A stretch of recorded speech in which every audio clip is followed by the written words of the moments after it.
Hello and welcome to Sinfini TV. In this episode of the new and noteworthy in classical music, we delve into one of the most ancient of civilizations, that of Egypt, for two recordings of an opera made on two continents. We encounter the sadness of unrequited love via Béla Bartók, enjoy the fruits of Handel's labors in Italy, and then go back in time for the first ever recording to be made in the Sistine Chapel. I'm Cyrus Meher-Homji, delighted to be sharing with you all this engaging music on Sinfini TV.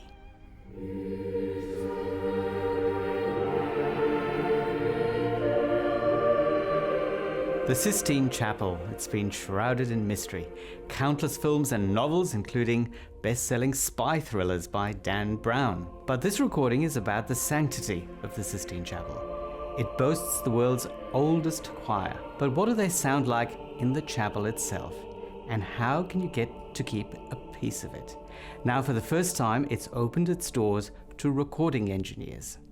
È la prima volta che il luogo fisico Cappella Sistina, in quanto luogo di culto, si apre a una registrazione e a una etichetta discografica, in questo caso Deutsche Grammophon, registrando con il più antico coro del mondo, la Cappella Musicale Pontificia detta Sistina, il più antico coro del mondo perché noi abbiamo tracce di cantori intorno al Papa fin dagli inizi della Chiesa, incidendo musiche scritte da compositori per le celebrazioni del Papa in Cappella Sistina, quindi scrissero per la Cappella Musicale Pontificia.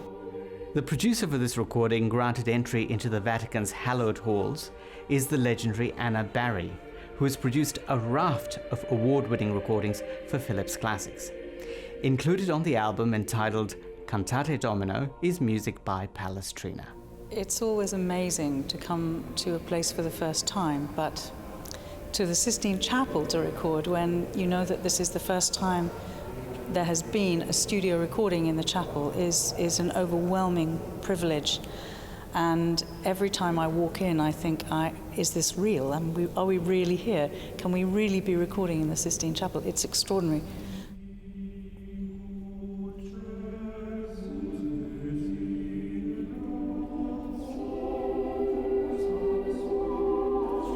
C'è un unico coro che è fatto da bambini e adulti. Allora anche qui è interessante l'aver lentamente recuperato una vera prassi antica. Questa è l'unica istituzione al mondo che può permettersi di avere 20 cantori adulti stabili e dei bambini con una scuola annessa, dove fanno un anno di scuola preparatoria, la quarta elementare, e poi cantano nel coro ininterrottamente fino alla muta della voce.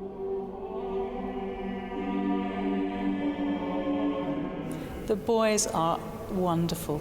They are so touching, they are so professional and so serious, but they have the most beautiful voices, and I suppose coming from an English culture of cathedral singing, so I think it will be the first time that the wider world has heard Palestrina sung in quite this way.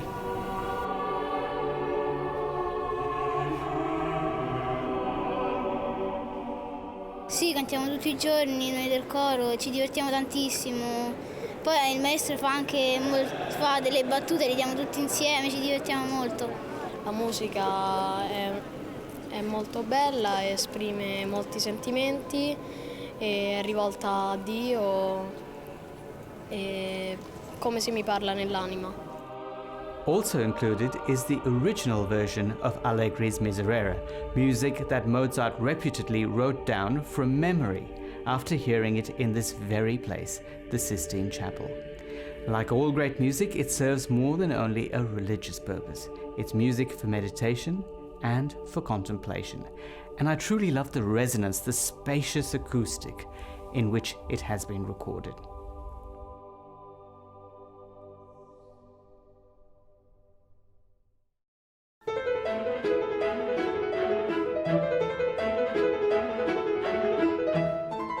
There was a time when piano competitions meant something. A few decades ago, there were a lot fewer of them, and ones like the Chopin in Warsaw, the Tchaikovsky in Moscow, the Leeds, well, in Leeds, have boasted a galaxy of stars, if you'll pardon the pun. Vladimir Ashkenazy, Mitsuko Uchida, Andras Schiff have all been celebrated prize winners with long careers. And then there were too many. Every respectable European and American city and township boasted one in memory of so-and-so's fingers and in tribute to some corporate giant. So one begins to look at every winner with a little bit of suspicion. Different, however, is Daniil Trifonov, third prize winner at the International Chopin competition in Warsaw, first prize at the Rubinstein competition in Tel Aviv, which promptly sent him on a winner's concert tour. The day that tour finished, he flew back to Moscow just in time to play in the Tchaikovsky competition, which he won hands down. Daniil Trifonov is now signed to Deutsche Grammophon, and his first studio recording showcases the music of Rachmaninoff. At its center is the Rhapsody on a theme of Paganini, and it's surrounded by the Chopin and Corelli variations. You also get one of Trifonov's own compositions, Rachmaniniana. The album's won a lot of critical appraisal and was Gramophone magazine's editor's choice. Here's a bit of Trifonov's own tribute to Rachmaninoff, and you hear in it shades of Liszt and Ravel, and of course some of Rachmaninoff's own later works. See what you make of it.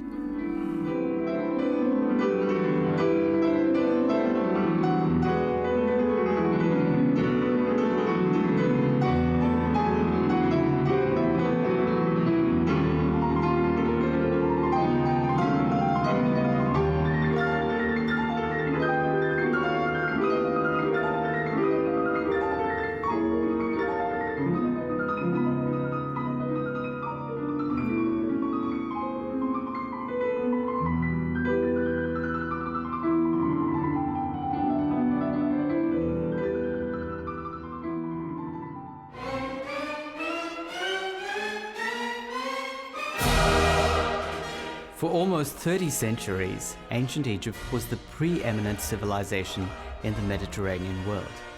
From the great pyramids of the Old Kingdom through the military conquests of the New Kingdom, Egypt's majesty has long entranced archaeologists and historians and created a vibrant field of study all on its own. Ancient civilizations exert endless fascination, and none more so than if you're a follower of historical documentaries. The Mummy of the Screaming Man, the coroner's report on King Tutankhamun, the mighty Sphinx, deconstructing pyramids, and speaking of pyramids, Aida.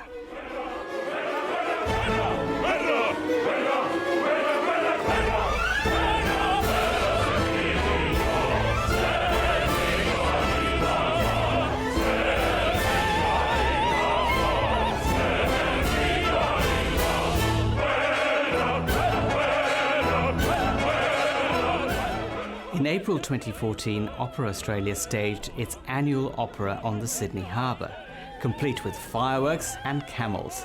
It was an extravaganza, and it's now released on DVD by ABC Classics.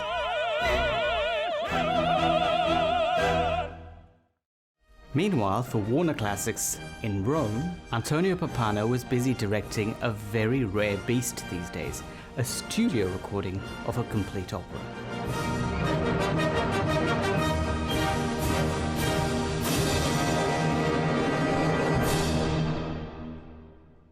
It's very important for me to expose my Italian orchestra to the world of opera. It's a symphony orchestra. They all have opera in their DNA, but many of my musicians will never have played Aida in their lives. And to bring this, one of these key pieces of the Italian repertoire to them, they who have the ideal sound for it, the approach, the cantabilità, the drama, is very, very important to me. His Aida is the dramatic soprano Anya Harteros, and her Radames is Jonas Kaufmann.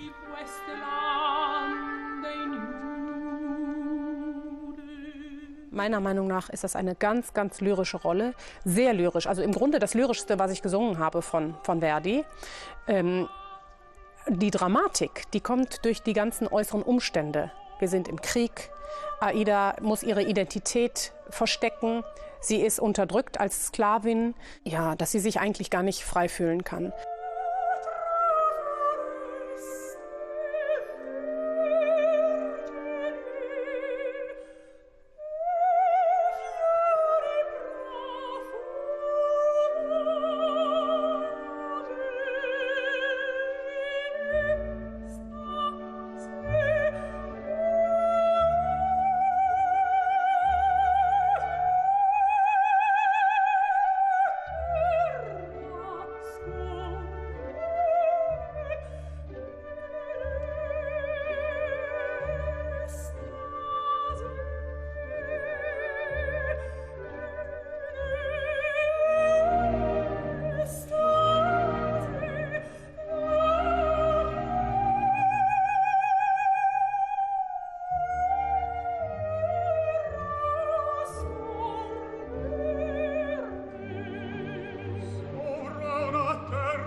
I must say, honestly, I wasn't 100% convinced whether this is actually one of the best Verdi operas.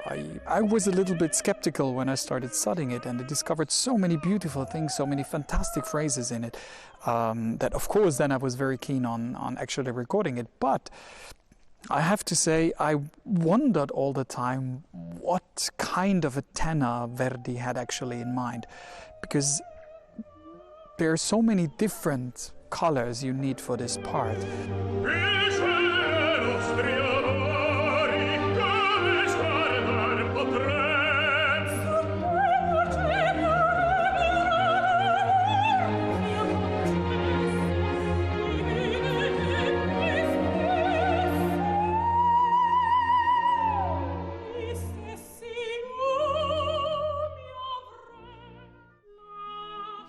Aida received its first performance on Christmas Eve 1871, not in Rome, but very appropriately in Cairo. 170 years earlier, the young Handel was making his way from Germany to Italy. He was 21, and this first major period in his musical life yielded all sorts of treasures, from defining Baroque operas to cantatas. Now 26, the young Russian soprano Yulia Lezhneva is rapidly making a name for herself. She won a Helpman Award for her debut in Australia in 2014. Encompassing both secular and sacred music, her second recording for Decca includes a perennial favorite, Lascia la Spina, from the Triumph of Truth and Time, better known in its later incarnation as Lascia ch'io pianga, from the opera Rinaldo. If Handel had lived today, he'd have been a greenie. He was one of music's greatest recyclers. Listen to Lezhneva's sense of color, her ornamentation, and breath control at her choice of an extremely spacious tempo.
Antonio Pappano has been busy. Aida in Rome, and with the same orchestra, the Brahms Concerto with Dutch violinist Janine Jansen, who loves the lyrical lushness, the almost Italianate quality the orchestra brings to one of the greatest violin concertos, at once rugged and tender. I think what they respond to, Janine, is a strong lyric sense, and I think that you sing with your instrument, and that's all I think everybody's trying to achieve, but somehow you have a direct line to you have a vocalism in the way you play, and I think that of course speaks to my musicians very strongly, because in the DNA is opera, is singing, and there's no question.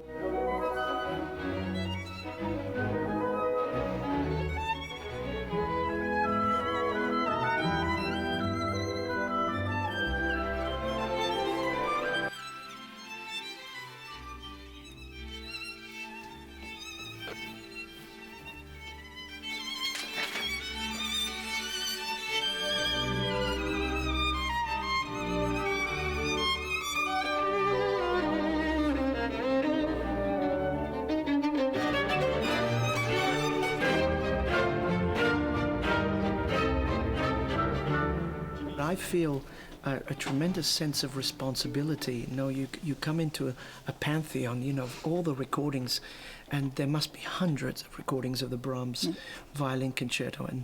And the question is, you know, do you have something personal to say? What do we have to say? And the dialogue between you and me, is it something worth listening to? And I mean, I think it's scary. Scary. But you know what is my favorite moment? It is after the cadenza, the moment that the orchestra starts playing again. This is heaven. Well, because usually, or often in a concerto, at the end of the cadenza, you whip it up into a crazy frenzy. Unbelievable. This goes the opposite way, doesn't it?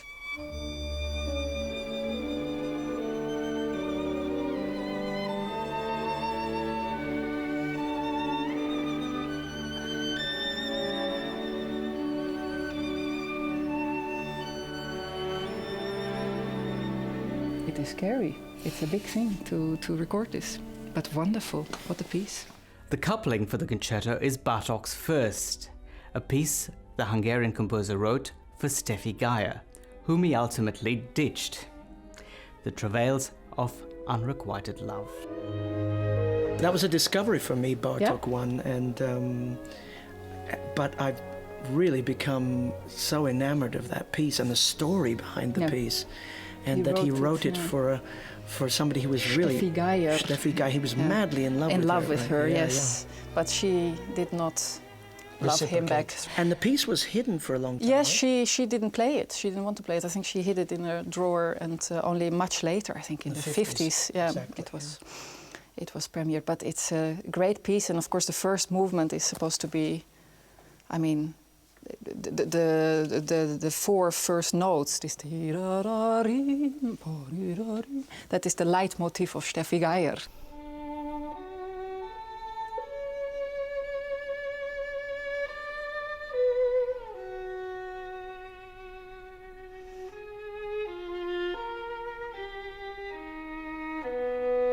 But there's such extreme intimacy about that first movement, which he really wrote for, to show the beautiful side of Steffi Geyer, and then maybe the second movement is more the playful and the humoristic, and there's wild. So many. Also, of course. Yeah, well, the Hungarian element is very strong when you think about the last movement of Brahms and that dance, that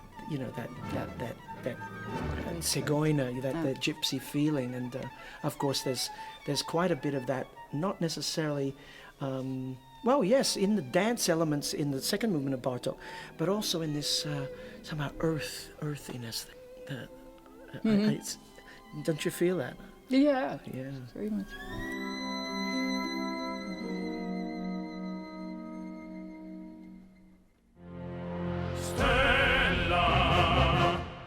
2 years ago, 3 young Samoan boys who were born and raised in New Zealand created tidal waves on the musical scene. All of them are trained opera singers. All of them obtained places at one of the best music schools under the finest voice teachers. But they needed money. 2 brothers and a cousin they were, and they got together and created a group called Sole Mio. With their irrepressible sense of humor and their gorgeous sun-drenched voices, they captured the hearts of thousands. Released an album that outsold pop diva Lorde and went 7 times platinum in their native New Zealand. Stella dell'immenso resta in questa corsa al fianco mio, il Dio, la fantasia, la luce, il raggio e l'euforia, da sole, pioggia, novità e vortici di musica, di musica. Sole Mio's new album is called On Another Note, and for it they tackle one of the arias from Bohème and also introduce some rousing versions of pop covers, of which one of the most epic is their take on Ed Sheeran's Icy Fire, the song used for the close of the second of the Hobbit films. And that's it from me, Cyrus Meher-Homji, on Sinfini TV. Desolation comes upon the sky. Now I see fire